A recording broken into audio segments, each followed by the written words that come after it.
अस्सलाम वालेकुम दोस्तों, मैं हूं आपका दोस्त बाबर अली और आप देख रहे हैं करंट एक्टिविटीज़। दोस्तों, मजमून निगारी जो है वो CSS के PMS के इम्तिहानात में पहला पर्चा होता है, जिसमें हमें बहुत वाइड रेंज यानी 10 टॉपिक्स दिए जाते हैं। 10 टॉपिक्स में से हमने एक मजमून या 2 मजमून लिखने होते हैं, जिसमें से 2500 से 3000 तक के अल्फाज का जामे मजमून लिखना होता है हमें। और ये ऐसा सब्जेक्ट है या ऐसा एक पेपर है जिसमें पास होना इंतहाई ज़रूरी है और बहुत ही मुश्किल पेपर भी ये माना जाता है।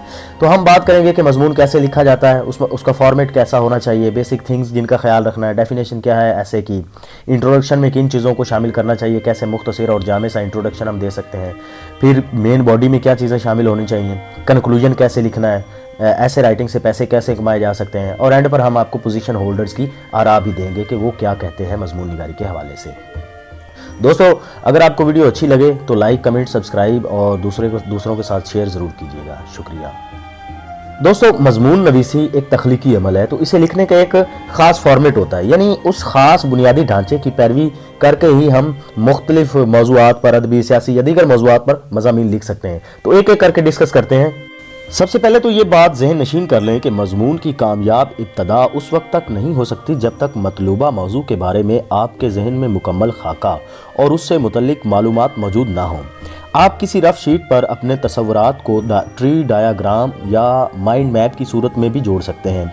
मौजू के तारुफ, नोयत, काम और नताइज की तरतीब में मालूमात दोहराने से गुरेज करें।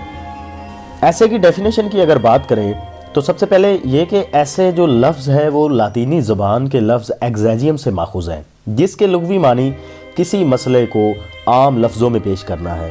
इस हवाले से मजमून नवीसी की तारीफ़ कुछ यूँ हो जाएगी कि ये तहरीर का एक ऐसा टुकड़ा है जो किसी मौजू, ख़यालात या वाक़यात पर मालूमात के इजहार के साथ साथ एक लिखारी की राय भी बयान करता है।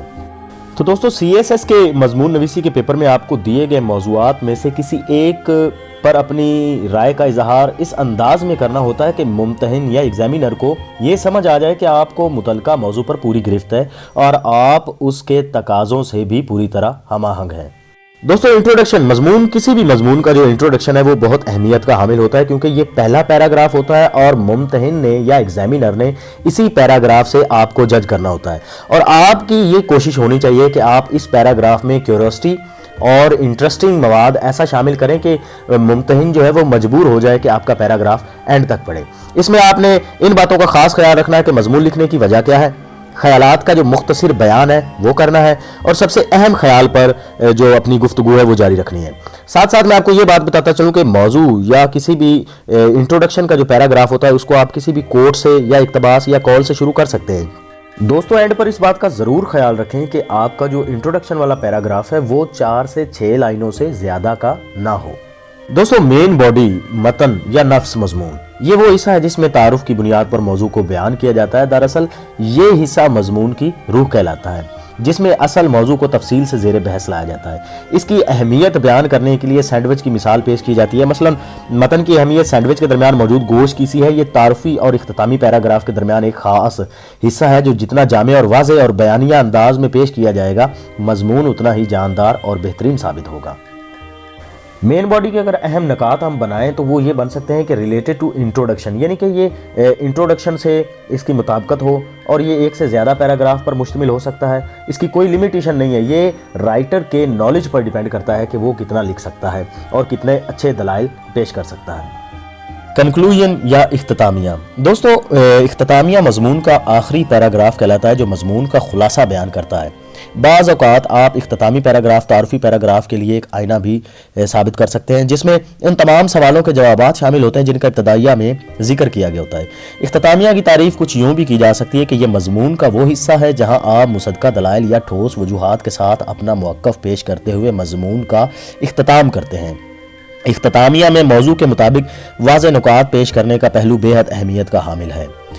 दोस्तों, किसी भी इख्तितामिया में या एक अच्छे इख्तितामिया में ये बातें ज़रूर होनी चाहिए कि इख्तितामिया पूरे मजमून का खुलासा हो, मजमून का ये हिस्सा पूरे ख़यालात का मुकम्मल इहाता करता हो और साथ ही साथ तमाम तर नताइज के तहरीर करने में एक रब्त होना बेहद ज़रूरी है। इख्तितामिया में सिर्फ उन मौज़ूआत का ही जिक्र किया जाए जो पूरे मजमून में लिखे जा चुके हैं। ये ना हो कि कोई मजमून या कोई नई बहस छेड़ दी जाए इख्तितामिया में। दोस्तों एंड पर प्रूफ रीडिंग जो है वो बेहद ज़रूरी है ताकि आप सारे मजमून को रीड करें और करेक्शंस वगैरह कर लें।